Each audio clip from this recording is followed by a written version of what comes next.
Hello, bienvenue dans le podcast Fais-toi confiance. Je m'appelle Minosoa, je suis coach en épanouissement personnel et j'accompagne les femmes pour qu'elles s'aiment très fort, prennent confiance en elles et participent à la guérison de ce monde. Installe-toi confortablement et c'est parti pour le nouvel épisode. Bon, aujourd'hui, on commence fort avec un sujet ambitieux qui est de comment trouver ta raison d'être, ta vocation, ta mission de vie. Il y a tout un tas de mots qui renvoient à ce concept qui est très riche, mais je vais tâcher de t'aider à clarifier ce thème, à clarifier peut-être toi, qu'est-ce que tu es venu faire sur cette terre.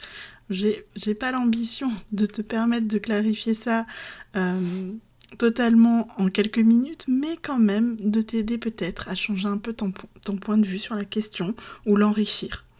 Alors, si tu sais déjà quelle est ta mission, ce podcast peut quand même t'intéresser pour affiner et peut-être avoir encore d'autres regards sur la question.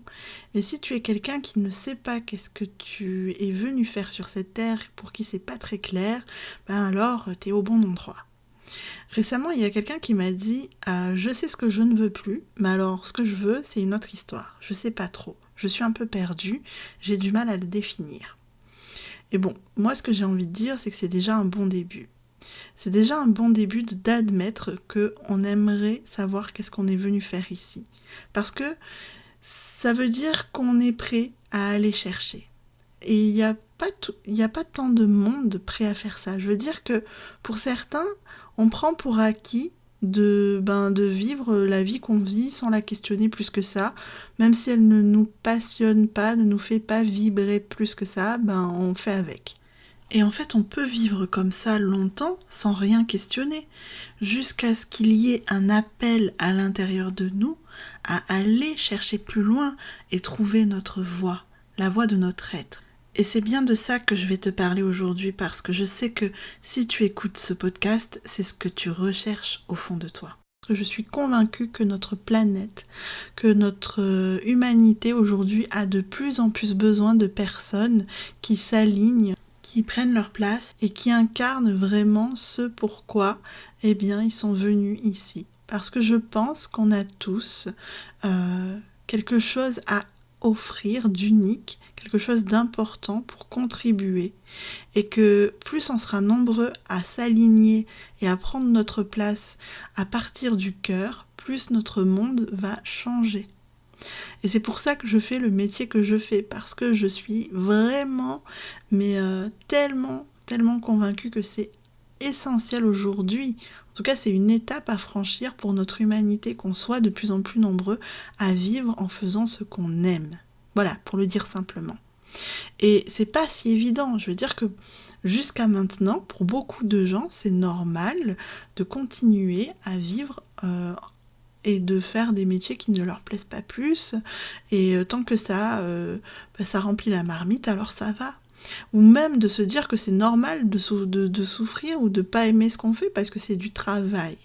Mais moi, ici, je t'arrête tout de suite, je suis pas du tout dans cette vision du travail, et même moi, aujourd'hui, dans mon métier, je ne distingue pas ce qui me passionne, ce qui m'anime, et ce qui me donne du plaisir de ce qui me fait gagner ma vie, en fait. Et pour moi, il y a déjà quelque chose d'extrêmement important dans ce que je viens de dire ici, c'est que je pense que le plaisir, si tu veux vraiment trouver ta raison d'être, va chercher du côté du plaisir, de la joie, quoi. C'est vraiment par là qu'il faut aller regarder. Alors, cela étant dit, pour t'aider un petit peu à clarifier justement qu'est-ce que tu es venu faire ici, je vais te proposer quelques points. Premièrement, ce que j'aimerais dire, c'est que je suis convaincue que nous avons tous la réponse à l'intérieur de nous. Alors ça fait un petit peu cliché, la réponse est en toi, mais je t'assure que moi je suis vraiment convaincue, et plus j'accompagne des gens en coaching, et je suis vraiment, c'est une de mes missions préférées dans le coaching, c'est de t'aider à trouver qu'est-ce que tu viens ici incarner, ta mission, ta raison d'être, c'est vraiment ce que j'adore faire. En tout cas, ce que j'observe, c'est que souvent la réponse elle est pas très loin, elle est là. Alors Quand je dis pas très loin, elle peut être pas mal enfouie. Mais pour moi, je vois ça comme une graine qui a été semée en chacun de nous et qui ne demande qu'à ce qu'on puisse y apporter de l'attention, qu'on puisse l'arroser pour qu'elle puisse s'épanouir, cette graine. Alors je parle de façon très imagée, mais il y a quelque chose de très vrai dans tout ça. Et ce qui fait qu'on n'entend plus le message à l'intérieur de nous, qu'on n'est plus capable de décoder le message qu'il y a dans cette graine, eh bien c'est notre parcours de vie, ce sont nos blessures, ce sont nos conditionnements. On est dans une société qui conditionne énormément la question de la raison d'être, de la mission de vie. On a décidé que s'accomplir, puisqu'il s'agit de ça finalement, passe par le fait de bien gagner sa vie en faisant un métier, et on a décidé que c'était ça l'accomplissement. Mais pour moi, c'est beaucoup plus que ça. Et décider d'aller vraiment regarder du côté de la raison d'être, c'est sortir des attentes que les autres ont sur nous, la société, notre famille, pour aller vraiment regarder ce qu'il y a à l'intérieur de nous qui a envie de s'exprimer. Et pour pouvoir regarder ça, eh bien, il faut entretenir une belle relation avec soi-même. C'est la base de tout. C'est-à-dire que tu vas peut-être me dire, moi j'ai l'impression que ça va, je m'aime bien, mais c'est plus profond que ça. Si tu es en train d'écouter ce podcast et que tu te poses la question de ta raison d'être, c'est que sans doute, eh bien, il y a encore à aller nettoyer des croyances inconscientes, des croyances limitantes peut-être renforcer ta confiance en toi, l'amour que tu te portes, pour t'autoriser vraiment à faire ce que tu aimes. Et c'est un chemin. C'est un chemin qui demande de la patience, qui demande du travail sur soi, et c'est pas pour rien qu'il y a de plus en plus de coachs aujourd'hui, parce que je pense qu'on va être de plus en plus nombreux à aller regarder de ce côté-là et à se rendre compte que c'est pas du luxe de se faire aider pour trouver les réponses à ces questions, parce que ça demande d'aller nettoyer pas mal de couches souvent. Plus on va aller vraiment réaliser ce qu'on veut profondément, et qu'on va aller en profondeur, plus on va être confronté à tout ce qui nous empêche d'exprimer ça. Et ça, c'est pas rien. Moi, je te le dis de mon vécu, moi qui me suis lancée dans l'entrepreneuriat et aujourd'hui en tant que coach, c'est incroyable les barrières, les limites que je fais sauter pour pouvoir vraiment sentir que je m'accomplis. C'est bien au-delà de tout ce que j'ai pu vivre avant, en étant salarié ou même en vivant de ce qui me passionnait à l'époque, l'humanitaire. C'était pas du tout le même travail sur moi-même et le même travail de connaissance de moi. Parce que pour aller décoder cette fameuse graine, eh bien, il va falloir que tu apprennes à te connaître super bien. Et ça, ça demande aussi de faire la paix avec toi, avec ton histoire évidemment. Et souvent, on refuse que ça passe par des étapes. On a envie que ça soit des évidences qui nous tombent dessus, genre « mais bien sûr, je sais que je suis fait pour ça », parce qu'on a un peu ce fantasme de la vocation qui est là comme écrit en lettres d'or sur le mur devant nous, sauf que c'est pas si évident, et je pense même que plus on va vers notre réelle vocation, plus le chemin se dévoile de façon progressive. Alors tu peux avoir des signes, tu peux déjà peut-être, toi qui m'écoutes sur ta piste, mais sentir que voilà, c'est quand même un chemin. Et si tu n'as pas du tout d'indication, je répète le fait que c'est en toi et qu'il y a sans doute des étapes à franchir pour aller découvrir ça. Et en fait, ce qu'il y a d'incroyable, c'est que des signes, il y en a, et il y en a sans doute déjà autour de toi, et c'est ce dont je vais te parler après. Mais c'est simplement que justement parce que il y a des peurs par-dessus, des conditionnements, des croyances, ou des blessures aussi, tu n'arrives plus à entendre le message et à voir les signes. Mais tout ça, ça se travaille. Parmi les conditionnements les plus fréquents, il y a le fait de se dire qu'on ne peut pas vivre, on ne peut pas gagner sa vie, même si j'aime pas du tout cette expression, en faisant quelque chose qu'on aime. Par exemple, dans le milieu artistique, c'est très fréquent. Pour beaucoup de parents, pour beaucoup de familles, ce n'est pas possible de vivre dans la facilité et l'aisance en étant un artiste. Or, tu vas me dire, ça dépend de ton milieu familial, il y en a pour qui c'est beaucoup plus évident que d'autres, mais je peux te dire que globalement, il y a tout un tas de croyances comme ça, et toi, peut-être qu'il y a un domaine qui pourrait t'attirer potentiellement, mais que tu ne t'autorises même pas à aller regarder inconsciemment, parce que pour toi, c'est juste pas possible de créer un métier à partir de ça, ou de vivre de ça. Enfin bref, on se met tout un tas de limites, alors que moi je te le dis franchement, et je l'expérimente, tout est possible. Vraiment, tout est possible. On peut faire de l'argent, on peut vivre de tout, et encore plus quand on fait ce qu'on aime. C'est pareil, on a tendance à cloisonner les choses, à se dire oui, mais je peux pas faire et ça, et ça, et ça, c'est des choses qui n'ont rien à voir. Alors qu'en vrai, tu peux tout à fait créer le métier que tu as envie de faire et que ce soit quelque chose sur mesure pour toi. Mais pour pouvoir aller regarder tout ça, oui, bien sûr qu'il y a des étapes. Et donc, pour te donner quelques outils, la deuxième chose que je voulais te dire, c'est que, en vérité, moi je pense qu'il y a des indices partout dans ton parcours de vie. Ton milieu d'origine notamment, la famille dans laquelle tu as grandi. Moi, je pars du principe que cette famille, elle n'est pas là par hasard, et que tu te sois construit par opposition à ta famille et au métier que font les membres de ta famille, ou au contraire que tu te sois construit avec une forme de reproduction du schéma familial, eh bien, il y a là des choses à aller regarder. Regardez s'il y a des valeurs, des façons de faire qui te parlent aujourd'hui. Par exemple, moi, toute ma famille était dans le milieu médical et c'est vrai que pendant longtemps j'étais un peu dans le rejet. Je me suis dit non, je ne serai pas médecin et j'avais l'impression d'être en rébellion.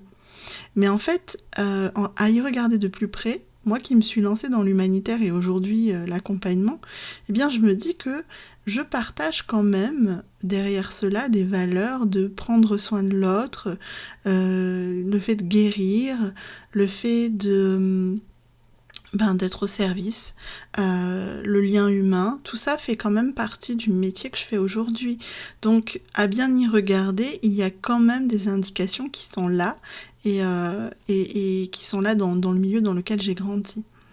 Après, tu peux regarder aussi tes passions. Qu'est-ce que tu aimes faire? Comme je disais au début, c'est la base. Ce que tu aimes faire, ça peut être vraiment le point de départ de ce que tu vas accomplir, de comment tu vas t'accomplir. Et puis aussi, tu peux regarder les métiers que tu as déjà faits. Et là, tu peux regarder, ça peut te donner plein de types d'infos. Ça peut te donner des infos sur comment tu aimes travailler. Est-ce que tu aimes travailler en équipe? Est-ce que tu aimes être libre de ton temps, avoir de la souplesse? Est-ce que tu aimes rendre service? Est-ce que tu aimes, j'en sais rien, moi, sentir que tu éduques les gens, que tu es pédagogue? Est-ce que tu aimes créer? Est-ce que tu aimes avoir tes après-midi de libre? Regarde dans les métiers que tu as fait, ce que tu aimes et ce que tu n'aimes pas. Et puis ça aussi, ça peut te donner vraiment des indications intéressantes sur ce que tu pourrais faire demain ou la façon dont tu vas le faire. Donc voilà, tu peux aussi regarder quelles sont les personnes qui t'inspirent.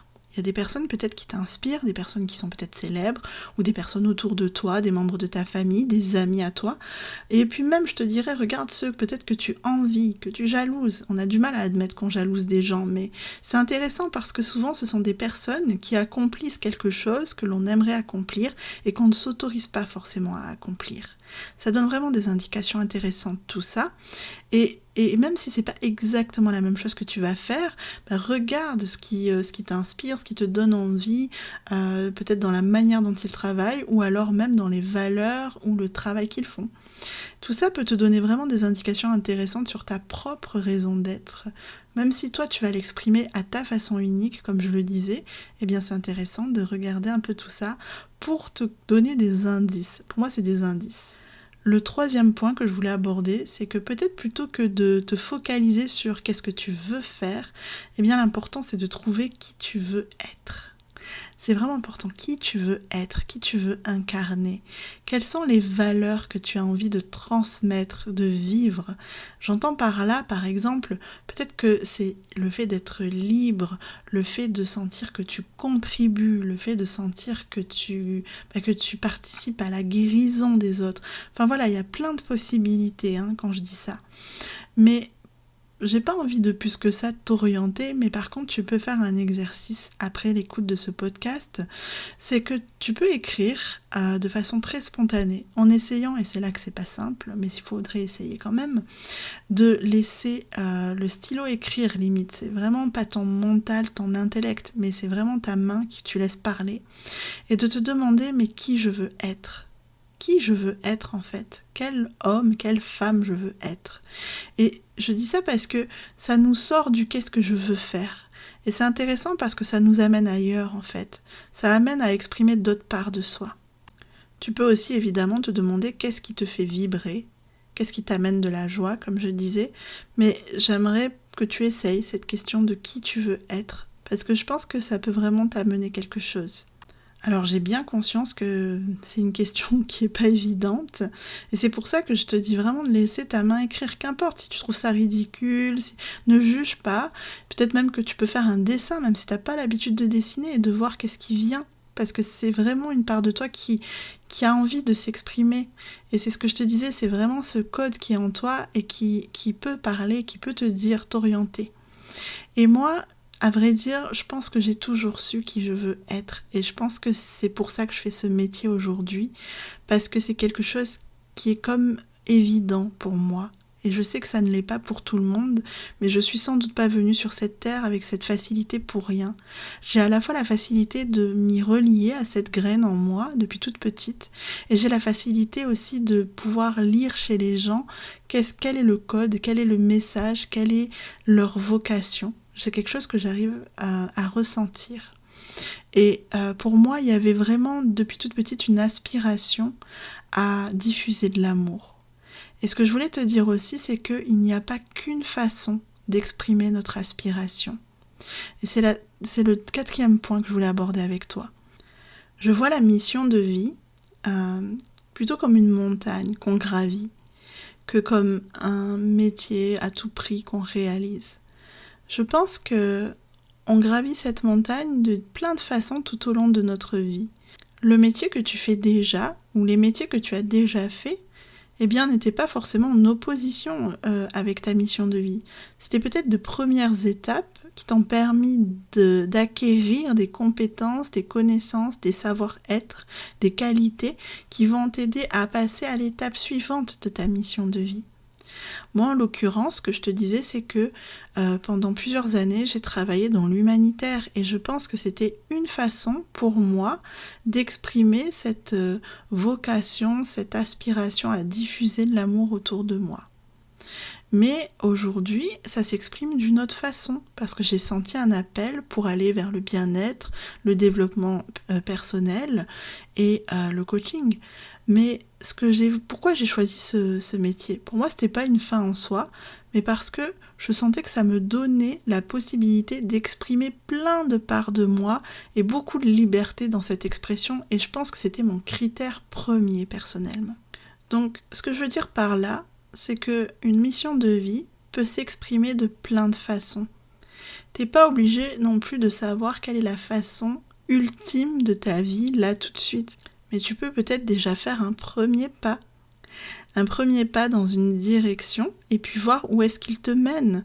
Moi, je ne me disais pas que le coaching serait le pas ultime et j'étais convaincue que c'était juste une première marche qui me permettrait de m'ouvrir à tout un monde, et c'est vraiment ce qui m'est arrivé parce que après j'ai vraiment ajouté tout un tas de flèches à mon arc.